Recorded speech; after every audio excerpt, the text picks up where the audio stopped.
Oh, it's getting crunchy now. The final six looking for a place in the Wembley final. Once they've scraped Russell Grant off the ceiling from this week's Strictly Come Wembley, it's movie night, rasps Dermot. And so we're treated to a momentary break from Peter Dixon as Red Pepper does his trademark movie voiceover. I have the same voiceover agent as him, by the way. It's harveyvoices.co.uk, always available, just saying. And Dermot comes on dancing to the Bond theme. The name's Twat. Insipid Twat. And what an exciting night we must surely have ahead of us as we celebrate great music from classic movies. Yes, the movies are synonymous with great songs, so let's find out which ones the music rights clearance staff have managed to secure a license to kill. Let's open with a Bond theme, a great Bond theme, probably the most recognisable Bond theme. Got a license to kill. Oh, was that a Bond theme? Craig sings License to Kill itself, evidently easier to license than one of the more gooder Bond themes. I don't think it was a brilliant song choice, says Louis, which forms the mainstay of the raring between the judges until Gary says this is not a song choosing competition. No, it certainly isn't, because everyone in that room would have lost tonight and there would be nothing on ITV1 next week but reruns of Punchlines with Lenny Bennett.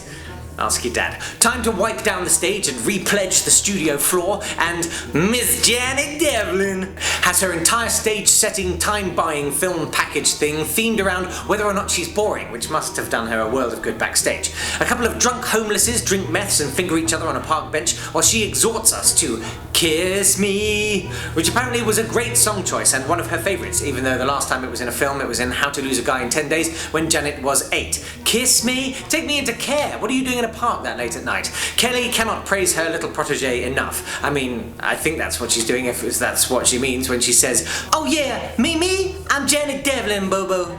Well, quite. Dermot complains, "How did you get so tall?" saying, "That does nothing for my ego whatsoever." Fair enough, dumbs, but do the dancing girls, the piss easy job and the £1 million in your current account not sort of offset that very slightly? Amelia Lilly, the Kokoza compensator, returns for only her second week. "It's not just an opportunity for her, but an opportunity for me too," says her mentor Kelly. "Yes, an opportunity to redeem yourself for getting rid of her in the first place. Next time, you better think." Christ. Was Amelia Lilly just coming up on the stage and singing during the ad breaks every week for the first few weeks of this competition? Because she seems very at home on that stage, which is a good thing, because I think she's going to be spending some time there. "I thought the whole track was actually a semitone too high for you tonight," says Gary Barlow unblinkingly. Is he just there to compensate for Louis' overblinking? He always looks like he's about to shed a skin like a snake. David Walliams declares his support for Little Mix, probably because he wants to wear their outfits, because men dressing as women is always the secret path to comedy gold. And Kelly introduces Miss Misha B, who is going to sing a song from The Bodyguard, the film with Whitney Houston and Kevin Costner. Now this is ambitious. The hit song from that film being the longest running #1 single from a movie soundtrack album in the Billboard chart ever. 4 times platinum in the US, 2 times platinum in the UK alone. It can only be the second biggest selling single of all time, I Will Always Love You. This is the epitome of movie night. Let's hear the refrain now. I have nothing.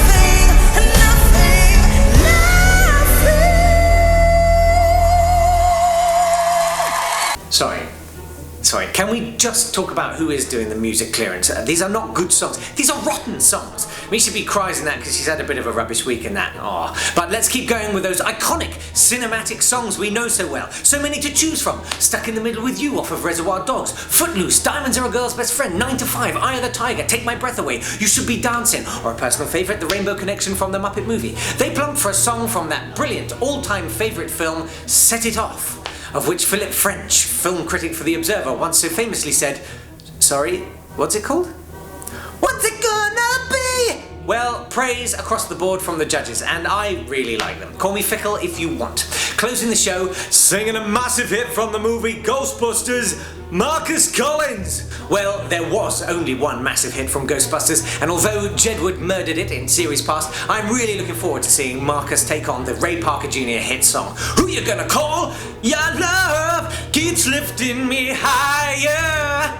Oh, wait, sorry, you said Ghostbusters, Gary, not Ghostbusters 2. What next? The music that was on the radio in a scene in a cafe in Neverending Story 3? To Lisa, and did you see her on Children in Need? Oh, she can sing! What an indictment of the modern world when we're actually surprised to learn that people famous for doing things can do them. Says, "Marcus, that is what Movie Week is about." What? Ghostbusters 2, help me to understand, I do not. So who will go this week? I do not know, it is so hard right now, I have to admit I do not want any of them to go. But I suppose if I search my heart, I have to say Gary and Talisa and Louis and the other one. I think it should be Craig because he do not have the charisma, Gary. Like, he is really nice, but he do not have the charisma, and that is what the X Factor is all about. I just pray to God that, you know, God himself has a plan for each and every one of them. And for Sierra Leone.